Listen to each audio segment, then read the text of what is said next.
Hide that and do a bit of No, visible.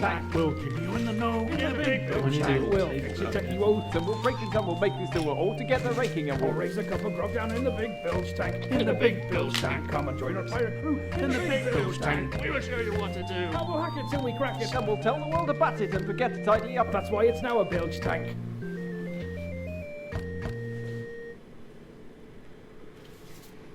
Hello, and welcome to episode 020 of the Bilge Tank from Sheffield-on-Sea. Hi. Oh! Ahoy there. Yeah. This week we're going to have a bit of a look through the Adafruit feather range, because they've been throwing those out with wild abandon over the last couple of months, really. I think Lipo revealed feather officially at Maker Faire New York. I seem to remember she did a video interview. And yeah, they started releasing the boards now. They're kind of cool. Yeah, I think it's just their own kind of microcontroller standard, really, isn't it? Bringing sanity to add-ons and things. Yeah, well, they've done this kind of thing before with the Trinket and the Trinket Pro, and they've had like the 80 mega 32U4 breakout and stuff like that before. But Yep. I think this time they've really said, let's make a system. Let's get a few platforms together. Let's get some nice kind of shieldy, wingy. I think they're calling them wings. Yep. Which one's the main one?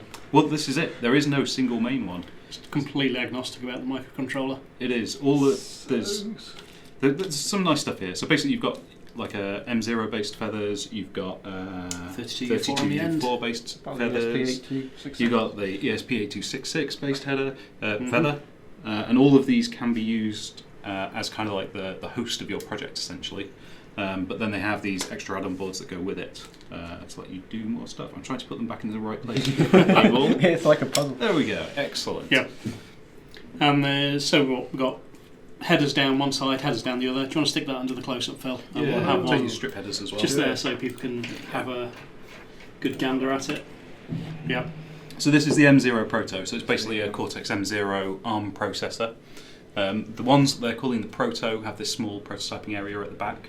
So there's the Cortex M0 Proto, there's also the 32U4 Proto, which is almost exactly the same format, it's just a different chip on there. But they're very nice. They all seem to have Lipo inputs on the actual platform boards, which is really handy. I don't know if they actually have integrated charge circuitry or if it's just supply. Let's find that out. Looks like there would be. It'll be on the product page. Yeah. Zoom in, Phil, so we can look at them all the time. Yeah, Bring it right in. Right. Other way. Da, da, da. No! Slam it down there. Is that going to float? Can't see a damn thing. Ah. You wanted to zoom out. Oh no! Is it? Come Will on. it? Come on. Oh, almost. Oh. There we go. Yeah, there we go. That's detail.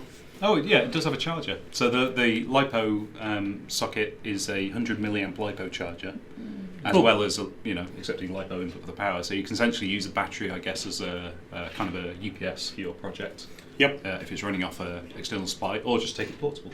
Build something that you carry around with you, which is So kind of cool. what's the current draw of the ESP? The one that we've been playing with. Yeah. I think when I was measuring it, I think it was roughly 200 milliamps while connected to Wi-Fi. So it's not a huge amount. Right. But obviously. Yeah, if you've got 100 milliamps charging, you Well- need to up that a bit when you to keep it constantly powered.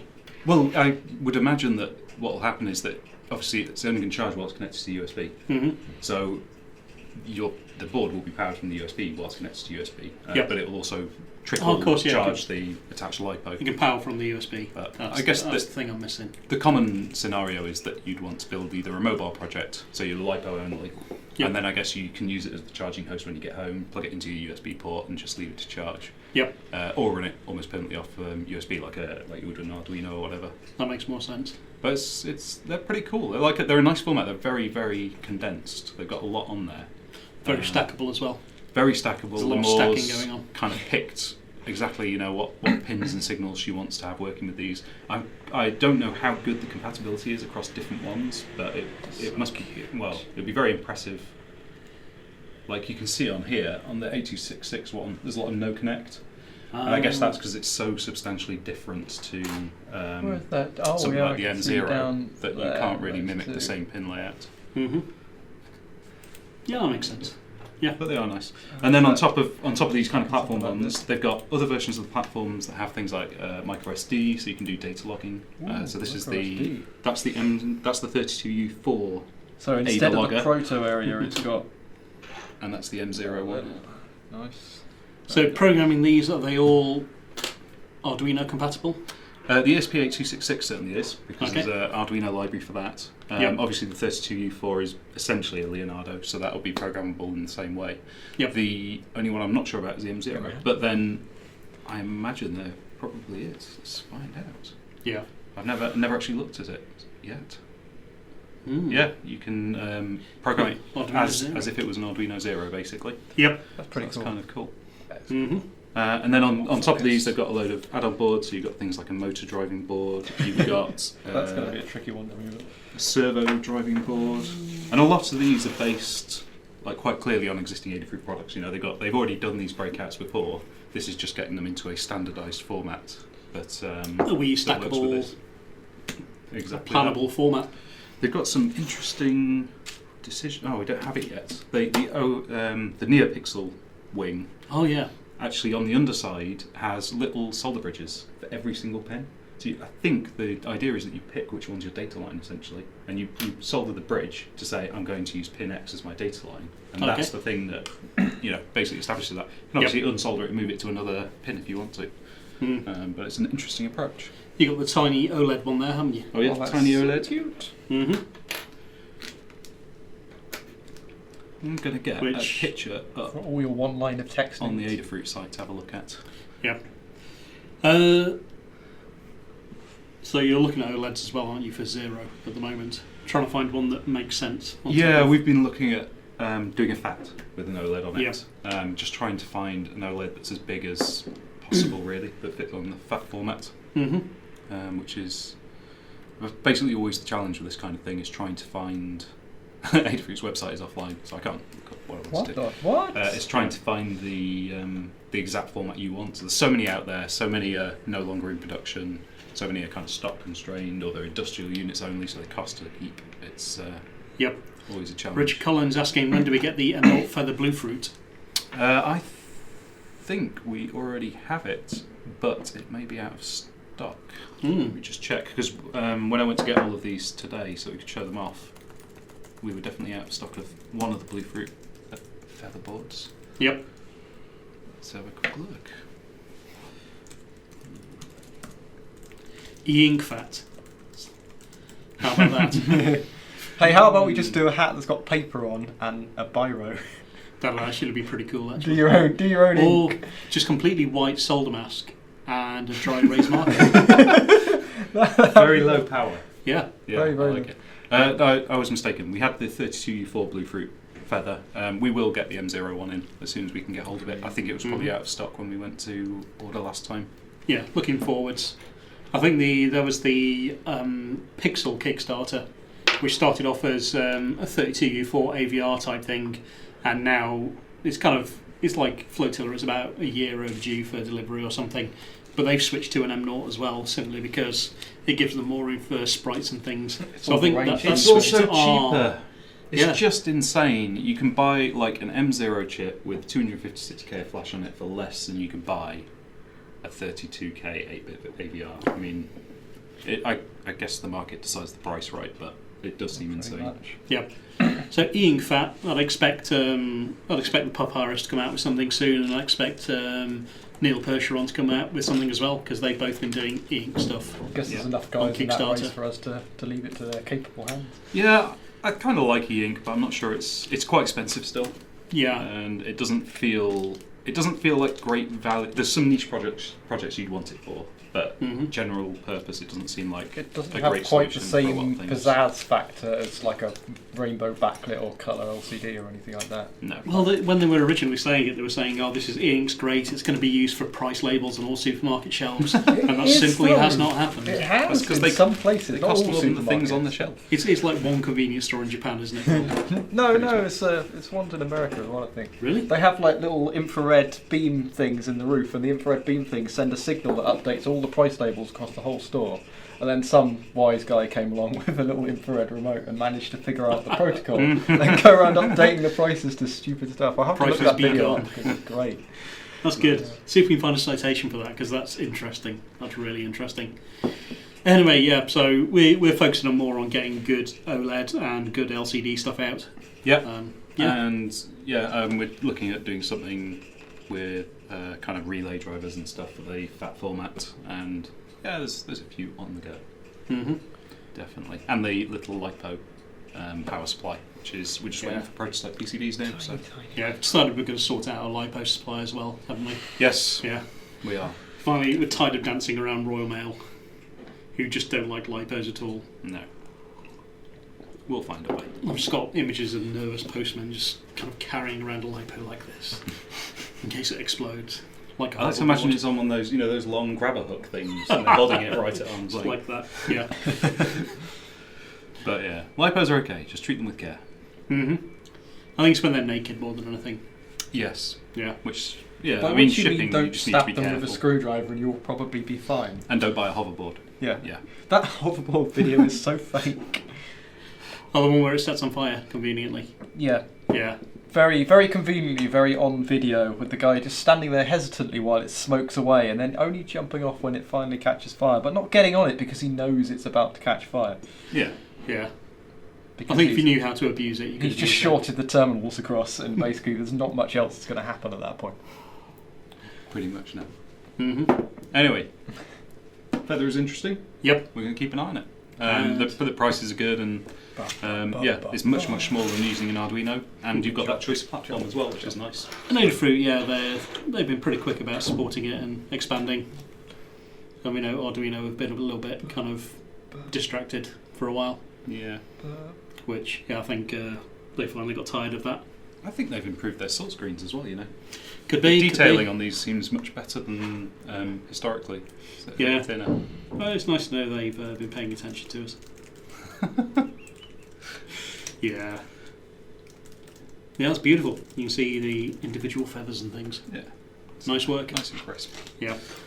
So we'll be playing with those some more in the future. Yeah, so, woo, Adafruit. And this is the segment of the show that we'd like to call Just for Les. If you're out there, Les, this segment's for you. We've finally finished the STS Pi robot buggy kit thing. They're literally being kitted up to put on the shop today. So we're very excited about that. Yep. It's a really nice little kit. Connor's been working on this one for a while, kind of on and off, just tweaking and fiddling and trying things out. But basically we wanted... Like 10 oh yeah, times stick it under the rise. camera. Yay! We wanted to do a little robot chassis to go with the Explorer Hat, or Explorer Hat Pro, or now Explorer Fat as well. Mm-hmm. And we just quite like the idea of making it a little space shuttle with moon buggy wheels. Yeah. Show them the special thing. So one of the things that really held us back on this was that we didn't want people to have to solder to put it together. So we have made some little PCB shims for our standard micrometal gear motors. So we actually assembled those here, and they've just got standard push headers on. So you can just wire them straight up to the 2H bridges on the Explorer Hat. Not only do you not have to solder, but the wires will no longer snap off constantly. Yeah, Yeah, they're really that is- fiddly, aren't they? If you're soldering them, they're quite weak. and You fiddly. set your motor up, you set it driving back and forth, it flops around on the desk a bit, wears the joint out and falls apart. Yeah. Yeah. Every Whereas this, single time. Whereas just get yourself some female to male jumper jerky. this is very robust. They are. Mhm. They're excellent. Very, very We're going to add those to the store as well. So just the motor with the little shim on the back. So Yep. we're going to add those in all the gear ratios that we normally do, just because they're dead handy. Jerky. Ooh, demo. The glamorous assistant is going to Live demonstrate. demo. I excuse Wow. the incorrect colours of wire here. I've got yellow and black, which could mean power and ground. Bumblebee Not that it edition. really matters on a motor, so you have no real meaning. And we just simply plug them on. Back a bit, back a bit. Ah, Yay! Brilliant. yahoo! There you go. So you get a nice robust connection to your motor. Dead handy. We love people soldering, we love people learning to solder. We don't think you should have to if you don't want to. No. Really. And also the very nice brackets. Oh, this is cool. Where's Yeah. the thing? These aren't actually assembled onto this one, but we've also got these. I think they're actually like pipe brackets. Yeah, they're basically they're quarter-inch perfect pipe size. brackets. The idea is that you Half-inch, can mount these onto the three-quarters. back, and you can use one of the kind of classic. Do we have a round battery anymore? I don't have one to hand. No, I'm trying to think. There's one in the how you We have some in our describe them, samples, don't we? You Should get probably start these stocking those. You get these USB battery packs that are kind of like little cylinders. They get given away with petrol on things, don't they? Yeah, and I think you can buy them for like a £5. Yeah. They're not expensive, but they're a great solution for driving a Pi off a battery. And these clips are just the right size for it, so you can actually mount a little battery along the back. And because you can mount the Pi's camera to the front of the robot chassis, it means that you can create a little stick a Wi-Fi dongle in, put a battery on there, connect the camera. You can create a roving robot that can actually stream video back to your laptop or whatever, and that's kind of cool. And if you get fast enough motors, it makes it really good for pulling wheelies. Yeah, the kit comes with Adds a bit of extra weight the to the back. this kit comes with the 298:1 ratio motors, Mm-hmm. and the reason we pick those is they're kind of ideal for use on the desktop because they don't go Yeah. flying off the edge uncontrollably. Sandy McDonald asks, will it work with a Zero and an Explorer Fat? Yes, Yes, it it will. will. So, yeah. But you then have to solder, so all that effort will be for naught. Yeah. Or for zero. Yeah, Well, you that's know. fine. Yeah, it will do. Yeah. Which is nice. It will be sold as There's a no kit. technical reason for it not will to. the PCBs on the back of the motor be available separately? Sorry, what were we? Oh, the little PCBs. If you do want solder. Yeah, we can do If that. you want to solder and you want your soldering to stay put after that you have soldered Yeah, it. we're probably doing them in like packs of 4 or something, because otherwise they'd be like 25p, 50p, £1, and Even if you're going to £2.50 solder, we can postage. leave the headers unpopulated as well, so you can actually solder through whole wires onto there. and give Well, I you think a that's what stronger Kirby's kit asking. than that. I think he's asking for just the PCB, which is possible. There's one thing to note is that we've actually added a little decoupling cap on the PCB, just across the motor terminals to reduce the amount of noise. ridiculously hard to show that. But So it would probably come with that pre-assembled, but too far. you go too far. go too far, you get There you go. bokeh. So that little There you fellow go, at the tiny, bottom tiny, there tiny is a cap. Tiny cap. Yay. In fact, Phil, let's give you the full close-up camera. Oh yeah. Feel the power. And that was blocky with Now we're in the way. So tiny cap, motor pushes straight through. It is soldered on through the back, so it's really, really, really strong fit. Mm-hmm. And then wires just plug on. Absolutely spectacular. The other thing that you can do that's nice with this that you found out was you can plug a motor straight into the H-bridge on the Explorer Oh, hat. yeah, that's on the Explorer fair hat. point. So Which is Classroom ridiculous. demos. It's like basically useless. if you but don't want any wires it's at kinda all, handy. you can do. Here we go. There's your motor driver channels at the end there on Explorer You hat. might need to take out those other two wires. Yeah, get rid of that. I might need to, because this is at 90 There we degrees. It's really hard for me to get the camera in the right place. Get There the you thing. So you can plug your motor straight on, which is completely silly and pointless. But If you just want to demo a just motor doing a running, quick motor demo, and you can My put Academy two of crowd's going to them, love that. two of them at 180 Extreme degrees close. to each other. Mm-hmm. yeah, we'll work out how to get the PCBs available separately. Someone was asking about the chassis kit. Colin MacArthur was saying, will the chassis be sold as a kit? I don't know if you mean just the chassis bit, but the buggy itself will be sold as a kit with motors and everything else. If Yep. there's demand for it, we would. In fact, we should probably do it without the motors as an option, so that you can pick different speeds if you want to. Or Yep. if you already have Um, motors from another project. But certainly today, you can get it with everything. So that's essentially you get your chassis plates, you get the moon buggy wheels. Mhm. These are really nice as well. They're super grippy, so they're just really great wheels. The same ones we use on Flotilla. Yep. We love them. And then there's kind of a bag of bits. So it's got your motors in it. It's got motor brackets, all of the fixings, the little camera mount bracket for the front of the robot, and also the caster and the battery clips. Cool. So everything comes in there. Fully featured. Good rolling cast. But yeah, we'll have a think about doing just the chassis. So everything bar the motors and wheels, I guess. Do we have a So you price can on that bring yet, your own. John? The kit is £20, and you'll need to bring either an Explorer hat or an Explorer hat Pro or an Explorer Fat. Okay. So whichever one you've chosen to go Or with, basically. another motor driver board. Or From other another motor turn of driver sauce. boards Does the are Explorer available. hat standard have motor drivers? No, but you could use the Darlington to powered go- outputs. You wouldn't have bi-directional control, but yeah, so you can build only basic forwards. buggy. Only forwards. Yeah, right. Great. It's an option. Yeah. Affordable. Yeah. Yeah. And it has matching bright orange wheels. Just like a real spaceship. Just like a real space shuttle. They're well known for it. Anything else this week? Any news? We haven't really done a news roundup, have we? Because we haven't really thought of anything. Well, other than the fact that the Adafruit website is offline. Yeah. Really? Is it Oh, it's back. Oh, It's Okay. fine. We're okay. News over. On news. Yeah, I was actually just going to try and find a picture of the OLED mounted on it, just so that people can see how the stacking works. But Mhm. I totally couldn't get on the site. There we go. Boom. Loading. So we will carry the whole feather range. It's just sometimes they're not available when we place the order with Adafruit. So here they've obviously got it on the ESP8266 FAT because you can see the antenna poking out. Are we looking at screen? Yeah, we're looking at screen. Yeah. Let's go big. So yeah, we've got the ESP8266 kind of controller on the underside. That then has... The OLED is an I2C device. Probably, it might be SPI. What does it say? Oh yeah, I2C. Yeah. And then obviously the OLED is just mounted on top of that, so it can be driven directly from the ESP8266, which is really easy to program in Arduino. If you download the Arduino firmware, it's an absolute breeze. It's not hard to work with at all. Excellent. So, yeah, very, very cool. Right. That's it for us. That's all for this week, folks. See you next week. We're going to try a slightly different format next week. Watch this space. Yeah. And in the meantime, don't forget to comment, subscribe, and like. Loik. He's from Norfolk. It's normal. Is it? Totally wrong. I see what you